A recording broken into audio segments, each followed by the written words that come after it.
Now, I have been asked by a few to try and explain why we self-sabotage, and I'm going to talk through some of the most common reasons why in this video. Now, I'm not going to give you solutions, although I will point you at the end of the video to a methodology to begin to chip away at this, so stick around.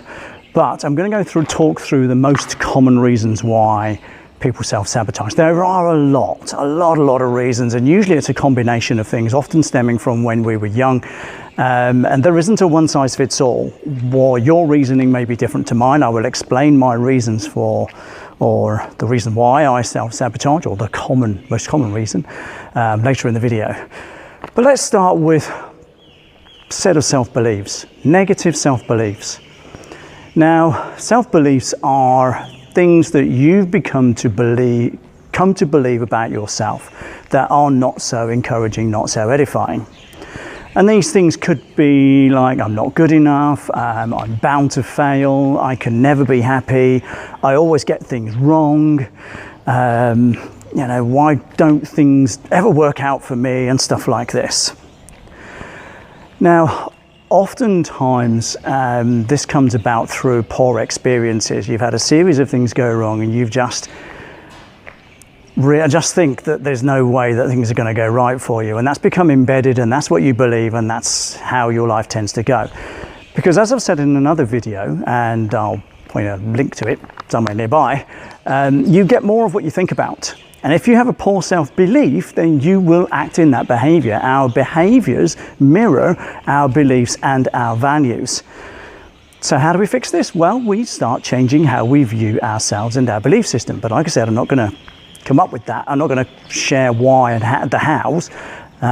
Just say I'm going to be tackling these reasons in other videos. So stick around. Usually these things, like I said, they manifest themselves in ways where you just think that you're never going to succeed. Your poor self-image, your set of beliefs just keeps you where you are. As Dr. George Zalicki says, the thinker thinks and the prover proves. If you think you're no good, your subconscious will go to work and start proving to you that you're no good. And you can't help this. So, poor self-belief, a set of negative self-beliefs, is a common reason why we self-sabotage. Another big deal is the fear of failure, and this often comes back to your set of negative self-beliefs, where if you don't believe that you're worthy of anything, you're going to fear failure. And you will effectively spend more time worrying about failing, things going wrong, things not working out your way, that's all you can focus on. And as I've said in another video, you get more of what you focus on. Those who are successful tend to focus on the success. They focus on where they're going and what they want. They don't focus on where they've come from and how bad it's been.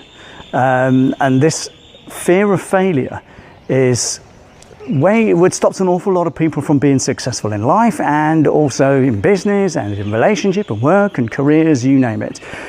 So it's a big deal. Fear of failure is a biggie. It stops an awful lot of people from living the lives they really could, because they're afraid of mucking it up and going back to square one. And again, that comes back to, you know, the poor self-belief system. Another biggie is something you may have heard of, and that's imposter syndrome, where you don't feel that you belong where you are. You don't feel that you deserve or are worthy of the success you've gained. And you adopt a paranoid approach almost, in fear of being found out as the fraud and imposter that you believe you are. Now, this can make people very fearful. This can make people afraid to step out of where they've got to, in case they blow it. This can make people feel insecure, and then as a result manifest bad behaviors as a result of that insecurity. But imposter syndrome is a biggie. It's becoming increasingly recognized in the business community and in work, etc. It's some may call it a mental illness, but it is a biggie. And yeah, It often affects people who've achieved a measure of success, where they don't believe they're worthy of it. They don't believe that they've worked for it. They don't believe that it's been anything to do with them. They just think it's pure luck and that they're lucky to be there. And at some point, somebody's going to find out that they quite frankly don't know what they're doing and how, etc. So yes, imposter syndrome is a big deal. Another one is familiarity. And this, in my view, is possibly the biggest reason why people don't step out into exciting new careers or start businesses or, you know, go out and do something different with their lives. This is my view. We stick to what we know. The brain, the subconscious, pretty much everything about us wants things to be consistent. Even if that consistent doesn't look very good, at least it's manageable. And so the familiarity keeps us where we are. It makes us fear of making changes and fearful of trying new things. It desperately wants to keep us where we are, even if where we are isn't a great picture. And it stops us from breaking out. It exaggerates dangers and things that could go wrong. And this is, in my view, a big deal. And like I said earlier, I'm going to tackle these reasons in different videos because I think they need a little bit of unpacking. So I help you, if one of these fits you, to begin to move on to a much better life. And the final one I'd like to cover in this video is relationship trauma. Now, many people self-sabotage relationships, sadly. If you've been watching my videos for a while, this is me. And this one, when I started doing the research, really hurt. And usually things like this stem from, in fact, many of the reasons we self-sabotage stem from our early years, but this one is a massive topic. Usually it stems from some kind of neglect.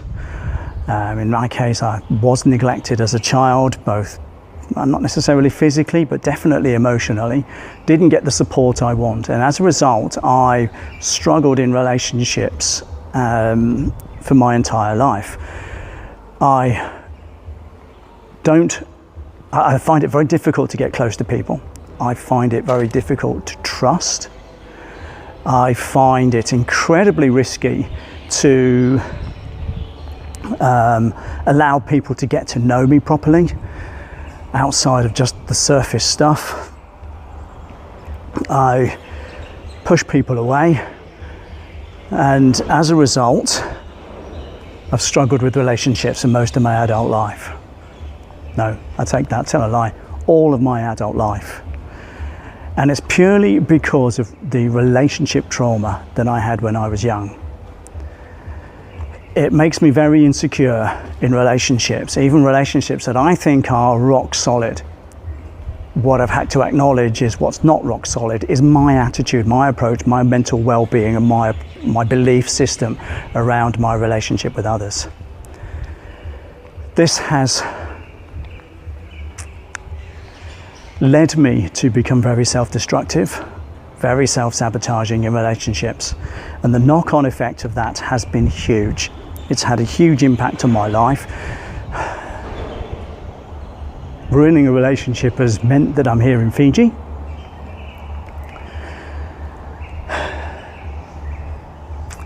And this one is a toughie. It really is a toughie.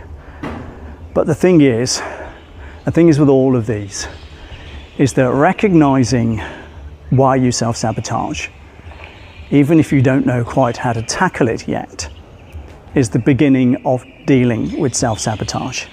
And as I said at the end, I'm going to give you one methodology for beginning to chip away at this. But relationship trauma is a big deal. I think this is massive, absolutely massive in today's society. A lot of relationships are breaking down. Something like 50% of marriages are ending in divorce. You know, even very recently, a friend of mine has split up with his wife and left his kids. Not pretty. And it's because of relationship trauma, in my view. So there we go. If you relate to any of this, then yeah, please let me know. you've got questions, just put them in the comments. Happy to respond. It'd be good to hear from you.